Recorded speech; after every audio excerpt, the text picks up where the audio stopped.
विराट कोहली की महानता को अगर मापना है ना तो पहले महानता के पैमानों को समझ जाओ। सबसे बड़ा एक पैमाना होता है कि कितना लंबा रहा करियर, क्योंकि उसमें फिटनेस भी आ जाती है, उसमें फॉर्म भी आ जाती है। और ये 18 साल लंबा अंतरराष्ट्रीय करियर है and counting, he is not slowing down.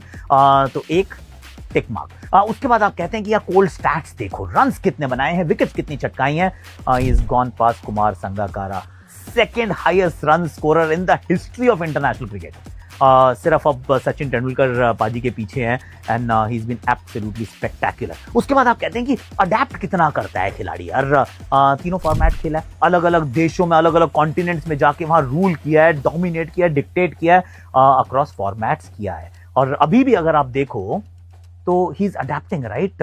One day की अगर कोई डिमांड बदली है, he is also evolving। तो अडेप्टेशन भी है और साथ में एवोल्यूशन भी है। एज अ बैटर अगर स्वीप नहीं मारते तो स्वीप मारना शुरू किया, कूद के सामने छक्के मारता है, वो भी पेसर्स को। So that box is also ticked. उसके बाद आप कहते हैं यार इम्पैक्ट कैसा रहा, इम्पैक्ट मैचेस में कैसा रहा। अनगिनत मैचेस जिताए हैं सर। चेज मास्टर ऐसे नहीं कहते इनको, run machine, ton machine Kohli ऐसे नहीं कहते हैं इनको। क्लच मोमेंट्स इन्होंने विश्व स्तर पर, विश्व कप्स में बहुत सारे भारत को जिताए हैं और टेस्ट मैचेस जिताए हैं। He is been outstanding, he is also a leader.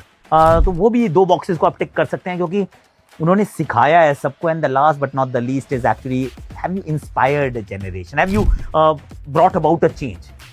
Sir एक जनरेशन बदल गई है, फिर चाहे उनकी फिटनेस को देख कर ले लो या फिर उनकी डाइट को देख लो, उनके वर्क एथिक्स को देख लो, you will see that he is inspired a generation. फिर चाहे आप वो क्रिकेटर थे या नहीं थे, अगर क्रिकेटर थे तो फिर उनके कारनामे कुछ ऐसे हैं जो आप एम्यूलेट करना चाहते हैं। He is an inspiration. So पैमाना आप सेट कीजिए, खरे ये उतरे हैं। महानता को डिफाइन करना है ना तो उसका नाम एक्चुअली विराट कोहली है।